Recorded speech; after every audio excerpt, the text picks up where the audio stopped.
Você sabe o que é maniqueísmo? Sabe o que significa dizer que uma pessoa é maniqueísta?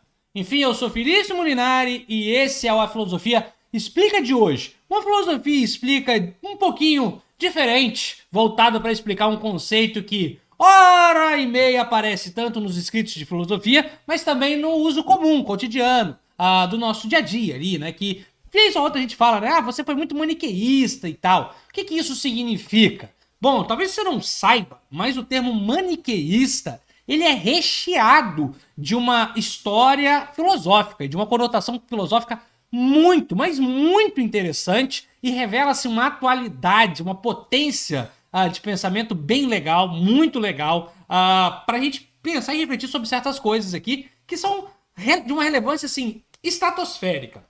Então, se você tá interessado, tem um pouquinho de ligação filosófica, fica no vídeo que você vai gostar. Mas antes, queria te fazer um convite. Se você tem um tema, uma sugestão de vídeo, é só deixar aqui nos comentários ou então ir lá no meu Instagram, lá a gente pode conversar um pouco mais rápido. Eu sempre demoro a responder algumas mensagens, mas tento responder todo mundo, combinado? Então vamos lá.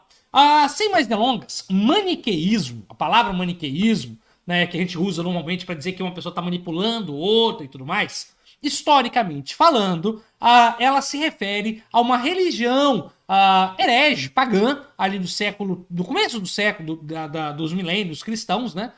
Do século III depois de Cristo, e se refere a um filósofo religioso, a um líder espiritual chamado Manes ou Maniqueu, depende aí da tradução, então a gente chama popularmente de Maniqueu, e que acredita numa disputa entre duas forças muito poderosas, igualmente poderosas, que são as forças do bem e do mal. Aqui você já nota como que isso é poderoso. Então, para o Maniqueu, né, que há uma filosofia ali, o Maniqueu ele era, como disse aqui, um pensador de cunho religioso, né, eu diria aqui que um líder religioso de fundo filosófico, uma filosofia que é dualista, por sua vez, porque vê o mundo como construído por duas forças antagônicas, né? Um bem e um mal. E não só isso, é uma filosofia sincretista. O que é sincretismo, Felício? Mistura várias religiões. Então você vai ver partes do né, do zoroastrismo, aqui, partes do budismo, partes do cristianismo, partes do judaísmo. Ele vai fazer ali uma grande miscelânea. Até porque Maniqueu ele nasceu ali na região do atual Irã e Iraque, né? Do Império Persa ali. Então era uma região com muita influência religiosa. Então ele vai ter essa influência muito grande. E aí ele vai propagar essa nova religião, uma religião herege, uma religião herética, eu digo, não é cristã, que viu o mundo com essa concorrência de forças. Como se o mundo fosse dominado por essas duas forças antagônicas que estão em disputa. E para ele, então, Zoroastro, Buda, Jesus seriam seres de luz que teriam vindo à Terra para fazer com que nós lutássemos contra as forças do mal. Enfim, e essa visão de dividir o mundo, então, das forças do bem contra as forças do mal, ela não foi, obviamente, aceita pela Igreja Católica. Então, logo nos primeiros concílios, a igreja vai condenar a filosofia do maniqueísmo, né? Então vai ser, inclusive, o Maniqueu, né? O próprio Maniqueu vai ser perseguido e vai ser morto, crucificado, reza a lenda. Inclusive, a gente sabe pouco da vida dele, a gente não tem exatidão ali sobre quando ele nasceu e quando ele morreu. Mas a gente sabe que ele foi condenado e morto crucificado. Alguns dizem, inclusive, que ele foi esfolado vivo e sua carne jogada na fogueira, né, enquanto ele era crucificado. Olha que terrível, né? Mas o que nós sabemos, por exemplo, é que ainda assim, mesmo com a religião maniqueísta tendo sido considerada uma religião herege, ela teve muita influência. Muitas pessoas em Roma eram maniqueus, né? Eram maniqueístas, eram adeptos da religião maniqueísta. E ela, inclusive, continuou até boa parte da Idade Média tendo influência. Muitas pessoas foram adeptas do maniqueísmo durante boa parte da Idade Média. Hoje, claro, não existe mais o maniqueísmo, essa religião está extinta, considerada como extinta, mas a sua visão ela continua muito influente. Mas antes de falar da influência, a gente volta na história da filosofia, porque existe um filósofo que vale a pena mencionar, que é este daqui, ó, Santo Agostinho. Para quem não sabe, o Santo Agostinho, ou Agostinho de Hipona, é um dos maiores filósofos da história da filosofia, um dos padres da Igreja Católica. Ele era maniqueísta. Ele era maniqueísta. Para quem não sabe, o Santo Agostinho ele se converte já com certa idade, já adulto. Então, ele era maniqueísta e se converte tardiamente para o cristianismo. Então, veja que interessante. Inclusive, ele dá uma resposta muito interessante para esse problema do bem e do mal. Ele vai falar que isso não faz sentido. Ele acreditava que o mundo... Olha que o Agostinho, né? Agostinho, ele era maniqueu, ele acreditava na ideia do bem contra o mal, na luta do bem contra o mal. Depois de refletir, ele abandona o maniqueísmo e fala, cara, isso não faz sentido, eu vou me tornar cristão.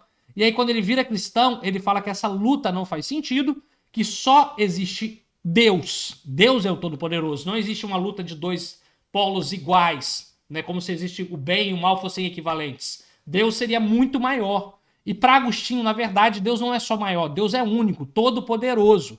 Para Agostinho, só existe Deus e Deus é bom. E tudo que Deus fez é bom. Então, para Agostinho, o mal nem sequer existe como substância. Todas as coisas criadas por Deus são boas. A grande questão para Agostinho é que algumas estariam muito afastadas de Deus e por isso pareceriam más. Aqui também vem aquela velha e clássica passagem, né, da luz e da escuridão, né? Ele diria que todas as coisas têm luz. O problema é que algumas estão tão afastadas que parecem escuras, mas elas também têm luz. Ou aqui vou dar um outro exemplo que talvez seja mais claro, que não existiria frio, só existe o calor. O que seria o frio? A ausência de calor. Traduzindo, não existiria o mal, só existe o bem. O que seria o mal? A ausência de bem. Porque tudo que Deus criou é bom. Tudo que Deus criou é bom. Não existe bom e mal. Ficou confuso? Fique tranquilo. Tem um vídeo aqui só sobre isso que você pode ver e depois volta. Mas aqui traduzindo, o que nós temos? Então Agostinho ele vai abrir mão disso. Vai falar, olha, esse negócio de maniqueísmo, bem contra o mal, isso não faz sentido. Eu sou cristão a partir de agora e para mim tudo é bom. Eu vou me converter ao cristianismo e vou tentar converter todo mundo a só fazer coisas boas. Só fazer coisas boas. E quem tá pecando é porque tá pecando por falta de Deus, não é por maldade, é por falta de Deus no coração. Falta de Deus. Se tiver Deus no coração, ele vai fazer o que é certo. Era isso. Então, assim, Agostinho vai. Bom, como eu disse, o maniqueísmo como religião, ele fica para trás, ele acaba desaparecendo. Ele foi muito influente na Idade Média, como religião mesmo, e ele acaba desaparecendo. O problema, ou não, né, uma questão aqui cultural, é que culturalmente ele ainda hoje é influente. Então, qual é a influência do maniqueísmo hoje? Qual é a influência que ele tem? Nós vemos que o maniqueísmo, essa visão da luta com o bem contra o mal, até hoje ela tem uma influência enorme na nossa visão de mundo.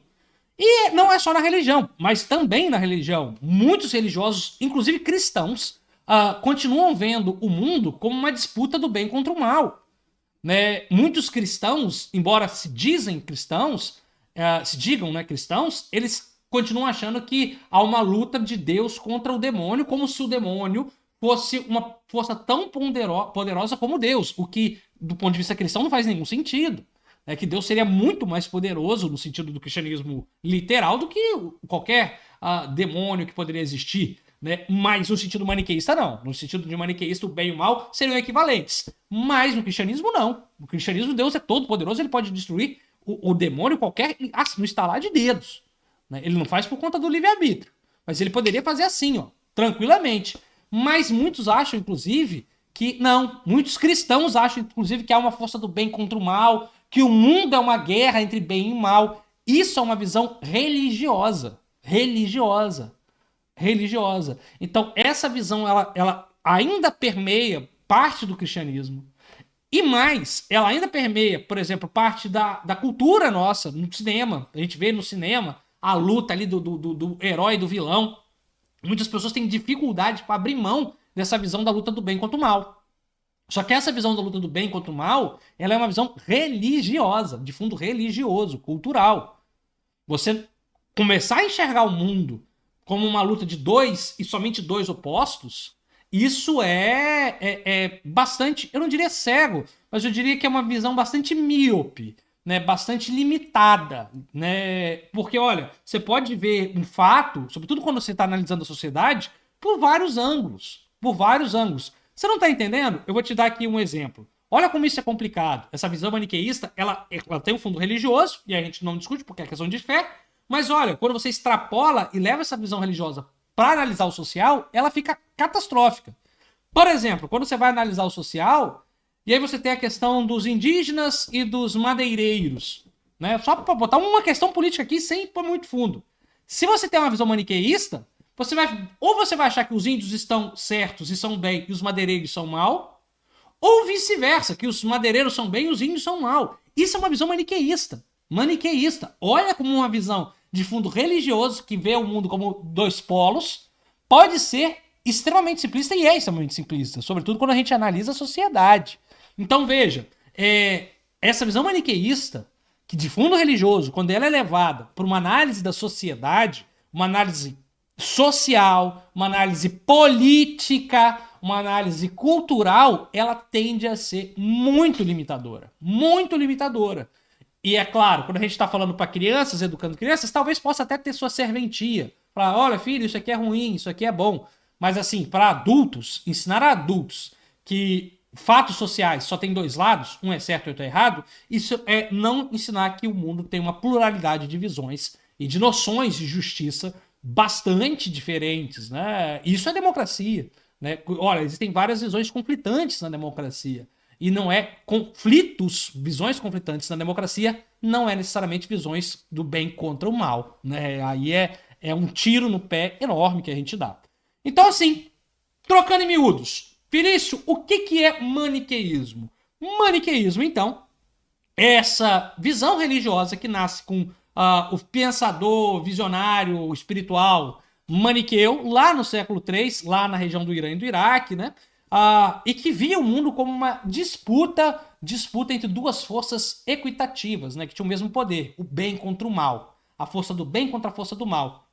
Essa visão filosófica sincrética, porque misturava um pouquinho de várias religiões, foi considerada herética, né, pela Igreja Católica. Nunca foi aceita, absolutamente nunca foi aceita, mas foi muito influente na Idade Média. Um grande pensador conhecido que era maniqueu e se converteu, que era maniqueísta e se converteu na vida adulta, foi Agostinho, como eu já mencionei. E o que a gente nota é que, embora a religião oficialmente tenha sido extinta, culturalmente muitas pessoas ainda veem o mundo como uma disputa entre o bem e o mal. O que não tem... É uma visão filosófica e, inclusive, religiosa muito pobre. Muito pobre. Inclusive, isso é um grande perigo para uma visão democrática mais saudável. E é nosso dever aqui, enquanto filósofos, levar um pensamento um pouco mais crítico, um pouco mais amplo do que uma visão de dois lados, né? Um fato pode ser analisado por vários lados, além de uma visão entre bem e mal, né? Enfim, há vários meios termos entre dois extremos. Entre dois lados, né? Não digo nem dois extremos, porque não é só extremo, né? A sociedade ela pode ser vista também como um círculo com vários pontos de vista. Enfim, é isso. E se você gostou desse vídeo, não esqueça de deixar seu like, porque assim você ajuda aqui o canal. E se você gostou, deixa seu like, se inscreva e eu vou ficando por aqui. Tchau, tchau, até a próxima.